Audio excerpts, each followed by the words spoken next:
House of Representatives urges security agencies to do more to resolve cases of kidnap in the southeast. Still on security, House wants security agencies to curb resurgent banditry on Abuja-Kaduna Expressway. And House decries use of hard drugs by Nigerian youths. Hello and welcome to You and Your Reps. I am Victor Azu.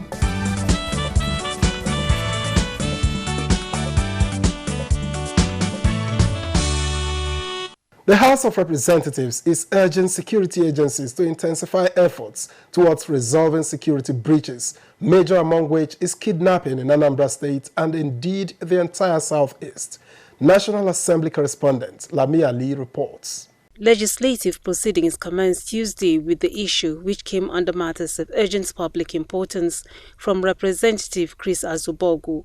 He recalled cases of kidnapping in Anambra and Ebonyi states. The kidnap of one Mr. Obiora Abasimelo, the candidate of Labour Party for the just concluded Anambra governorship election.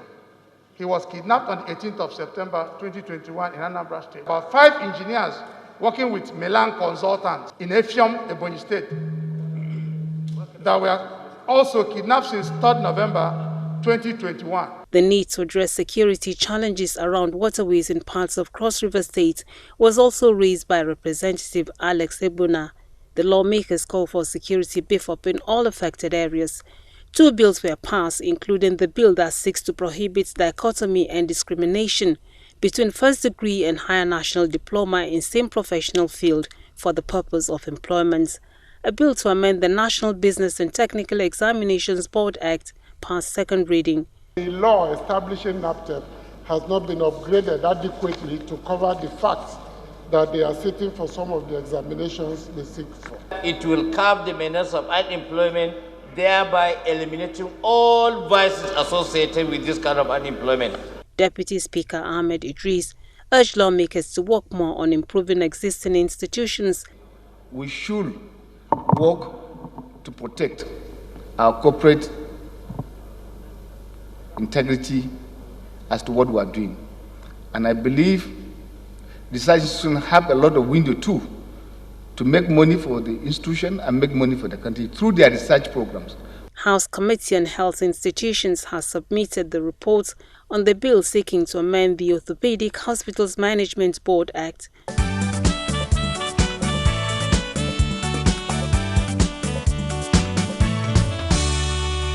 The recent disruption of movement of travelers on the Abuja-Kaduna highway by bandits has caught the attention of the House of Representatives. At plenary, House members urged security agencies to take action and curb the attacks. Deliberated as a matter of urgent public importance, resurgence of banditry along the Abuja-Kaduna road, the lawmakers said, should be decisively tackled. Taking on attack consistently, Sunday, Monday, Tuesday, Wednesday, I think it's something that the security agency needs to do something about it. And it's in particular area called Regina.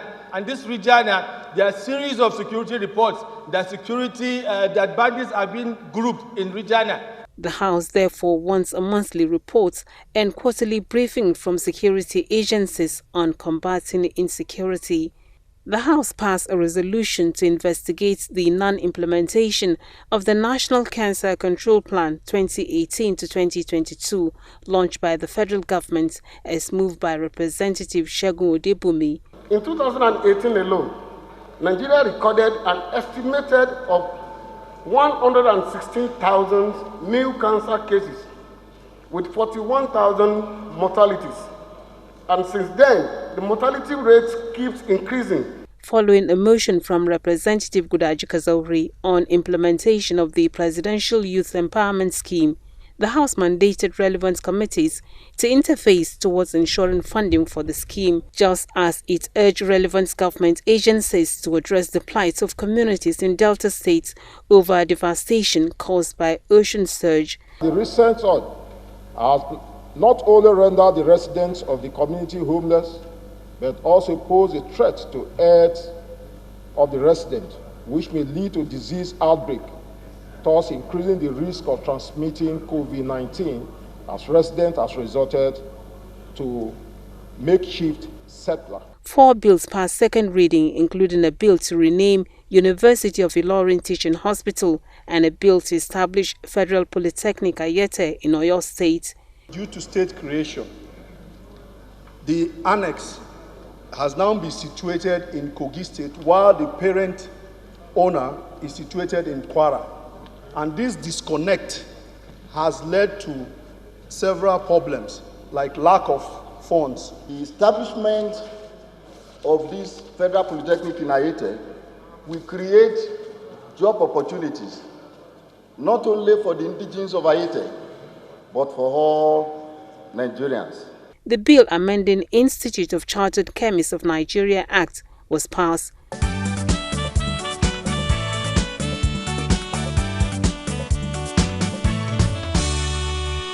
And the House of Representatives has expressed concern over the widespread use of hard drugs, particularly crystal meth, among youths in the southeast and other parts of the country. The lawmakers, while debating the issue, called for a Marshall Plan to address the menace. When Representative Henry Walba brought up the problem before the House, it elicited comments from the lawmakers who, in their contributions, listed the consequences and what needs to be done to curb drug abuse, which many point at as responsible for the current challenges of insecurity in Nigeria.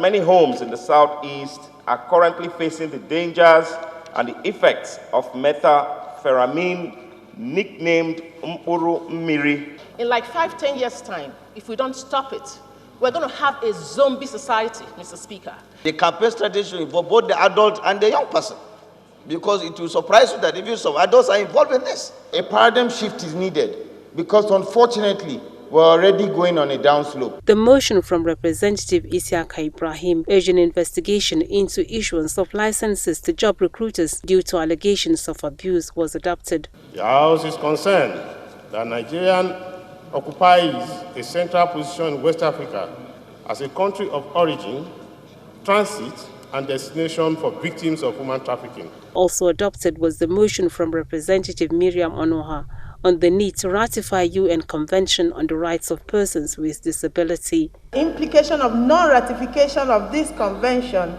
on Nigerians with disability negatively impacts the full implementation of the contents of its provisions within the Nigerian territory. 7 bills passed second reading, among which are the bill to regulate the practice of broadcasting and the bill to enact Federal University of Health Science and Technology from Deputy Minority Leader. What this bill essentially asks for is that the letter and spirit with which Parliament established the multidisciplinary engagement of the institution be reflected in its name. 18 bills passed first reading, including the bill seeking the establishment of Nigeria's Center for Vaccine Research and Development. Meanwhile, the Kaduna caucus, as the House of Representatives has during a press briefing, urged authorities to address security breaches along Abuja-Kaduna Road.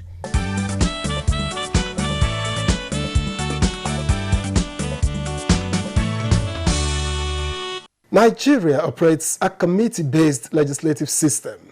So you often hear this committee or that committee during engagements of the House of Representatives. However, some are standing committees, while others are ad hoc committees. What is the difference between both? Let's go find out.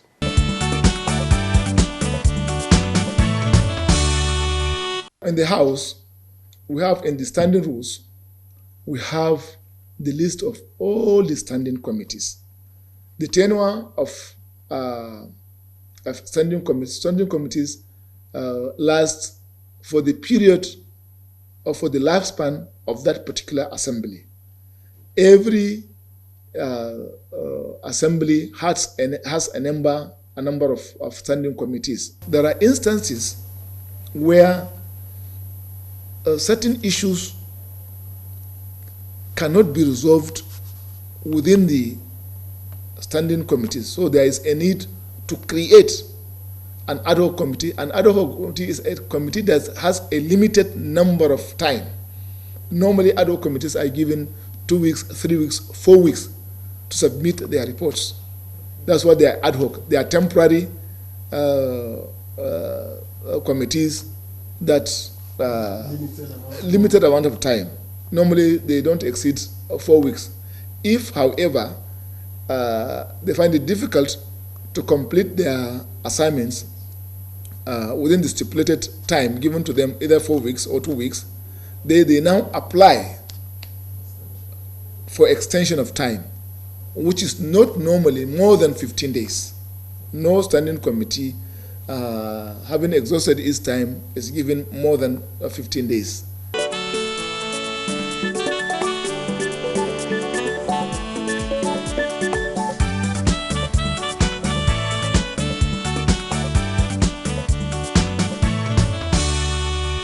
During the last legislative week, security issues were dominant, with the House of Representatives calling on security agencies to do more. So, we went to town to ask Nigerians what more they think the House can do to help. Here's what we got. The major functions of National Assembly is to enact law, enabling law, to aid the government for them to be able to tackle insecurity.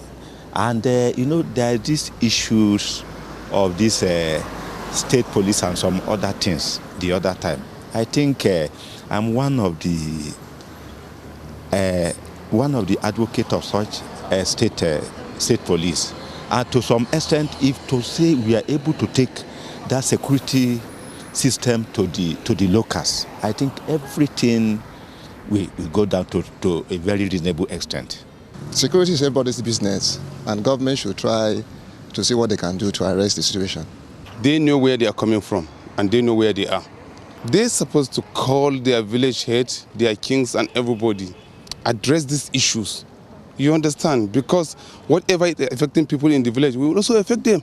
They should ask questions. Other advanced countries go and make research, make investigations, how they conquer their own insecurity problem.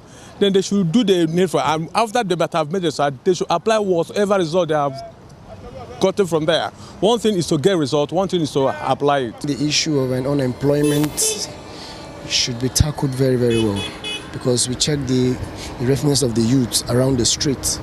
So we believe if the government can do something about the youth, most especially, I believe all this will be settled down. The National Assembly cannot do anything. It is the work of the security agents to curb insecurity.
The House of Representatives Committee on Disabilities is one of the newer standing committees.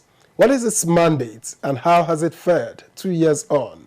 These are some of the issues we took up with the committee's chairman, Miriam Onuoha.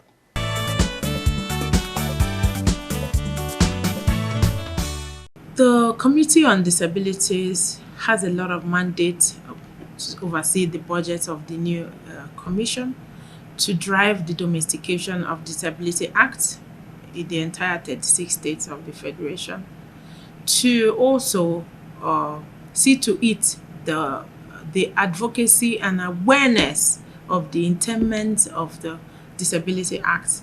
It might interest you to know that 80% of the Nigerian public is not aware that there is a Disability Act, which has in itself content and infractions and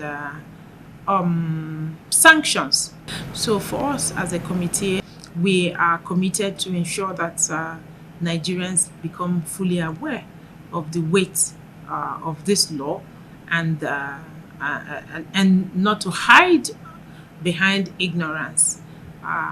For me, if the more the people are aware of the act, the better it is for the lives of the persons with disabilities.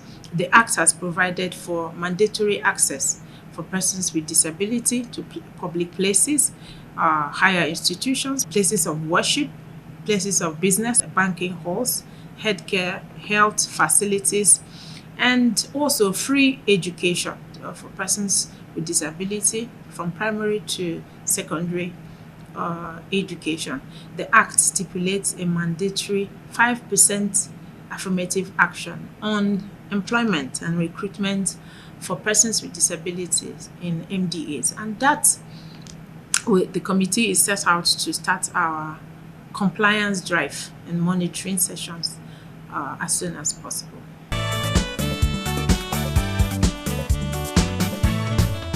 The issues that come around enlightenment and advocacy has to do with funding. Last year, the Commission did not receive enough money. The overall capital release and appropriated was about 700 million. This year, it wasn't any better.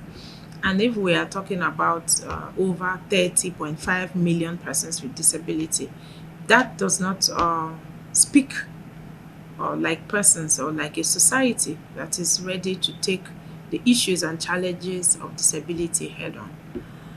But I would just like to use the opportunity to reiterate the fact that it's become obvious that the government cannot do it all alone right now. And that's the essence of the bill which I have put before the House of Representatives, which is the Disability Trust Fund. So the fund is supposed to be a platform to augment for funding for the various activities as outlined in the Disability Act, for the Commission to see to the welfare, social integration, education, access to housing and all of that for persons with disability. You mentioned earlier about education. For me, any nation who neglects the importance of education is doomed. And persons with disability are even more susceptible to poor or no education than their counterparts who are not living with any form of disabilities. Persons with disability at a young age probably are still grappling with the challenges of detecting what actually is the cause of disability. So in the process of all of that, you have lost maybe 5 or 6 years of your early childhood education. And that has not been taken into proper perspective. Growing up, you still retire at the same age, even when you struggle to read through school with poor provision of reading aids and assistive devices. Government has to be involved as an all-hands-on-deck system. Is a multi-sectoral approach. The Labour Ministry, Agriculture Ministry, and then the Federal Character organ, which must insist that before waivers are given to MDAs to recruit, that the 5% quota is complied with. There is a federal executive approval now for the 5% policy, which is also giving teeth to the Disability Act. And that, I hear, has been circulated. So it's now for the head of service to also pass it as an internal memo within its organs to ensure that everybody is working together and doing what every part is to play. Then that way it will be easier for us to tackle the problems. Ratifying the UN Convention on the Rights of Persons is more encompassing because it brings the full assemblage and the full weight of the rights of persons with disability as the declaration contains at the UN headquarters. So that's the essence of the motion. And because it was a country-to-country arrangement and signatory, it also requires the executive to transmit same to the National Assembly. Now, there are several ways by which that can be done, one of which is that the organ of government which is interested in legal draftings and treaties, which in this instance the House has mandated the Attorney General and Commissioner, Minister of Justice to do justice with the transmission to the House of Representatives. That now gives us the powers to ratify it, and then it will become assented to as being ratified by the Nigerian government.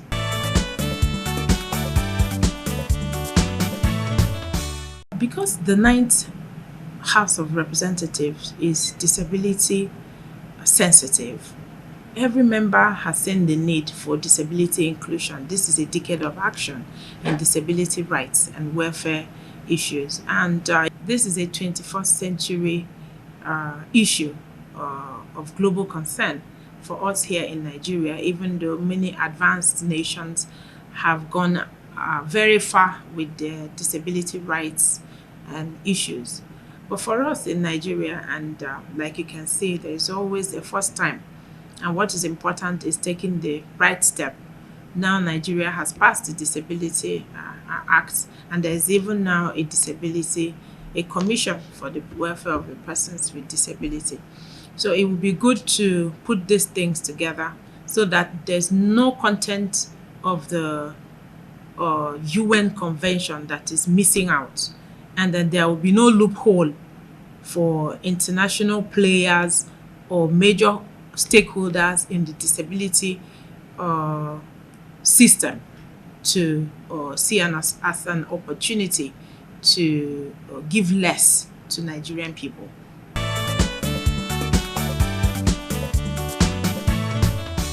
Paramilitary agencies such as like the Federal Road Safety Commission in its adverts for recruitment clearly stated in their letter, in their adverts, that persons with disabilities need not apply. The Disability Commission has written and has frowned at that. That is clear discrimination. But we have taken them up, and most of them have insisted that the trainings required to get into most of these paramilitary and military operations are very rigorous. But our arguments have remained that not every person in uniform is combatant. You have admin, you have intelligence units, and we feel that persons with disabilities can even serve in those administrative and intelligence units. They could serve, at the reception. They could be at your data desks and so many other things. Or better still, get waivers or come to the law to give you exception. But as it is right now, the law has not exempted anybody. And most of the agencies are relying on their bylaws and the laws establishing them.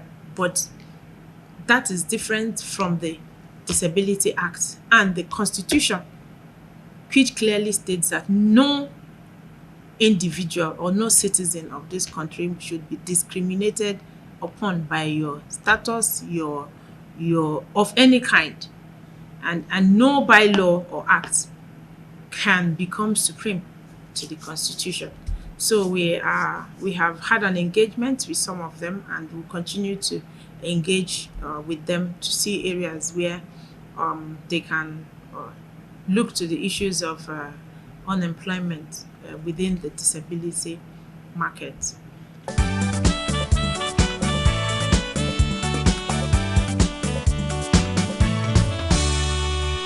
Indeed, engagements lead to understanding and collaboration, and the best way to start is to start. That's you and your reps for this week. Thanks for watching. I am Victor, so see you next time.